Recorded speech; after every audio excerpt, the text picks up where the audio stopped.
ప్రాంతాన్ని పండ్ల తోటల హబ్ గా మార్చడమే కాకుండా సాగునీటి భద్రత ద్వారా ప్రతి ఎకరాన్ని సస్యశ్యామలం చేస్తామని ఆంధ్రప్రదేశ్ ముఖ్యమంత్రి నారా చంద్రబాబు నాయుడు స్పష్టం చేశారు. అనంతపురం జిల్లాలో నిర్వహించిన సాగునీటి భద్రత, సాగునీటి సంఘాల బాధ్యత కార్యక్రమంలో ఆయన పాల్గొన్నారు.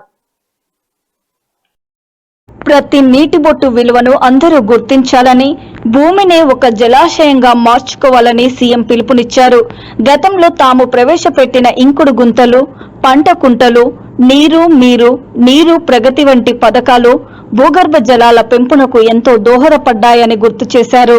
రాయలసీమలో ఇప్పటికే 20,000 చెరువులను నింపామని, అనంతపురంలో భూగర్భ జల మట్టాన్ని 11.25 మీటర్లకు తీసుకువచ్చామని ఆయన వెల్లడించారు.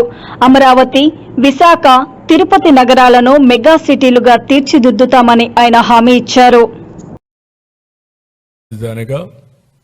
అమరావతి యొక్క అజేయం, అన్స్టాపబుల్, శాశ్వతం, ఎవ్వరూ ఏమీ చేయలేరు. ఎవరైనా పగటి కళలు గాని ప్రజల్ని కన్ఫ్యూజ్ చేయాలంటే మీ కళలు పగటి కళలుగా మిగిలిపోతాయి తప్ప మీ వల్ల ఏమీ కాదు. మీరు ఏ చెడు తలపెట్టలేరు, తలపెట్టినా జరగదు.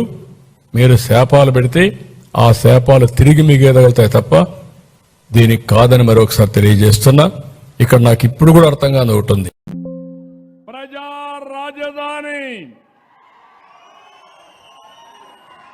మన పురాణాల్లో అమరావతి దేవతల రాజధాని. గడిచినటువంటి 21 నెలల్లో 20 లక్షల కోట్ల రూపాయలు పెట్టుబడులు వచ్చి 23 లక్షల మందికి ఉద్యోగాలు వచ్చే అవకాశం వస్తా ఉంది. కడపలో నేనే కడతా, స్టీల్ ప్లాంట్ కూడా వీళ్లు కట్టకుండా చేతులు చేసిన దాన్ని పూర్తి చేసి ఎన్నికల కంటే ముందే ప్రారంభిస్తాం.